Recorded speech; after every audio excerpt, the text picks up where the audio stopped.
ព្រះរាជាណាចក្រកម្ពុជាជាតិសាសនាព្រះមហាក្សត្រក្រសួងមហាផ្ទៃអគ្គនាយកដ្ឋានពន្ធនាគារខេត្តពោធិ៍សាត់លេខ636ពោធិ៍នគរលិខិតបំភ្លឺករណីគេហទំព័រ Facebook សារព័ត៌មានឈ្មោះ Come Hot New Life បានចុះផ្សាយកាលពីថ្ងៃទី24ខែមិថុនាឆ្នាំ2025ថាលោកប្រធានពន្ធនាគារខេត្តពោធិ៍សាត់បានបរិហាកេរជាសាធារណៈលើកញ្ញាអនុរិយថ្នាក់លេខ2ពេជ្រដុល្លារដែលជាមន្ត្រីបម្រើការងារនៅពន្ធនាគារខេត្តពោធិ៍សាត់ដើម្បីឆ្លើយតបទៅនឹងគេហទំព័រ Facebook ខាងលើនិងសាធារណជនពន្ធនាគារខេត្តពោធិ៍សាត់សូមធ្វើការបំភ្លឺនិងបដិសេធខ្លឹមសារករណីខាងលើនេះដូចតទៅនៅពន្ធនាគារខេត្តពោធិ៍សាត់មិនបានចាត់តាំងឲ្យមន្ត្រីជាស្ត្រីចូលប្រចាំការពេលយប់នៅខាងក្នុងពន្ធនាគារនោះទេកញ្ញាអនុរិយថ្នាក់លេខ2ពេជ្រដុល្លារបានប្រព្រឹត្តខុសឆ្គងទៅនឹងបទបញ្ជាផ្ទៃក្នុងនិងក្រមសីលធម៌មន្ត្រីពន្ធនាគារធ្វើឲ្យប៉ះពាល់ដល់កិត្តិយសសេចក្តីថ្លៃថ្នូរពន្ធនាគារដោយគាត់បានដេកជាមួយមន្ត្រីជាបរិសុទ្ធដែលជាប្តីរបស់គេនៅលើប៉ៅអ៊ីមួយពីរនាក់មួយយប់ទល់ភ្លឺនៅប៉ុស្តិ៍សុខភាពនៅក្នុងបរិវេណពន្ធនាគារកញ្ញាអនុរិយថ្នាក់លេខ2ពេជ្រដុល្លារនិងគូកន4នាក់ផ្សេងទៀតបាននាំគ្នាផឹកស្រាស្រវឹងនៅក្នុងម៉ោងបំពេញការងារដែលប្រព្រឹត្តផ្ទុយពីក្រមសីលធម៌និងបទវិន័យមន្ត្រីពន្ធនាគារ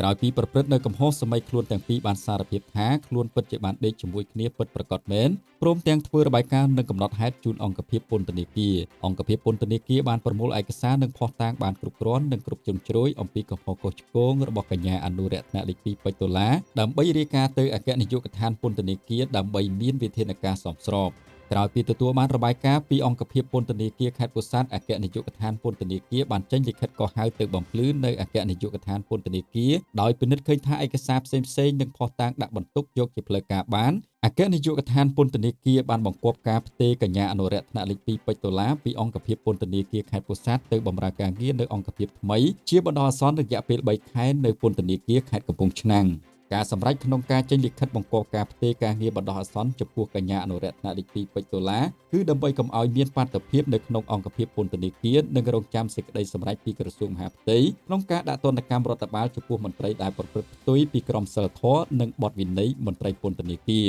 ដោយសេចក្តីដែលបានបំភ្លឺខាងលើនេះពន្ធនាគារខេត្តពោធិ៍សាត់សូមធ្វើការបដិសេធទាំងស្រុងទៅលើការចុះផ្សាយរបស់គេហទំព័រ Facebook សារព័ត៌មានឈ្មោះ Come Hot New Life នៅក្នុងចេតនាមូលបង្កាច់បង្ខូចកេរ្តិ៍ឈ្មោះនិងសេចក្តីថ្លៃថ្នូរអង្គភាពពន្ធនាគារខេត្តពោធិ៍សាត់សូមសារព័ត៌មានខេត្តតម្រូវចំពោះព័ត៌មានដែលផ្ទុយពីការពិតនិងផ្សាយពីភាពស្អាតស្អំរបស់ពន្ធនាគារខេត្តពោធិ៍សាត់ឡើងវិញបើពុំដូច្នោះទេនឹងទទួលខុសត្រូវចំពោះមុខច្បាប់ថ្នាក់ដឹកនាំនិងមន្ត្រីពន្ធនាគារទាំងអស់បានសម្ដែងនូវការខកចិត្តនិងសោកស្ដាយជាខ្លាំងដែលកញ្ញាពេជ្រដុល្លារបានប្រព្រឹត្តអំពើខុសឆ្គងល្មើសនឹងវិន័យក្រមសីលធម៌វិជ្ជាជីវៈរបស់មន្ត្រីពន្ធនាគារហើយបើជាមិនព្រមកែប្រែមិនទទួលស្គាល់នៅកំហុសមិនតែប៉ុណ្ណោះថែមទាំងបានធ្វើការបរិហាកេរ្តិ៍ជាសាធារណៈធ្វើឲ្យប៉ះពាល់ដល់កិត្តិយសសេចក្តីថ្លៃថ្នូររបស់អង្គភាពក៏ដូចជាថ្នាក់ដឹកនាំព្រមទាំងមន្ត្រីពន្ធនាគារខេត្តពោធិ៍សាត់ទាំងមូលដោយរយៈពេលកន្លងមកលោកប្រធានពន្ធនាគារបានខិតខំប្រឹងប្រែងដឹកនាំកសាងនៅហេដ្ឋារចនាសម្ព័ន្ធអង្គភាពតាំងតែមិនទាន់មានអ្វីសោះរហូតក្លាយទៅជាអង្គភាពមួយមានសពគ្រប់បែបយ៉ាងស្មើមុខស្មើមាត់ហើយក៏ជាមេដឹកនាំប្រកបទៅដោយគុណធម៌សិលធម៌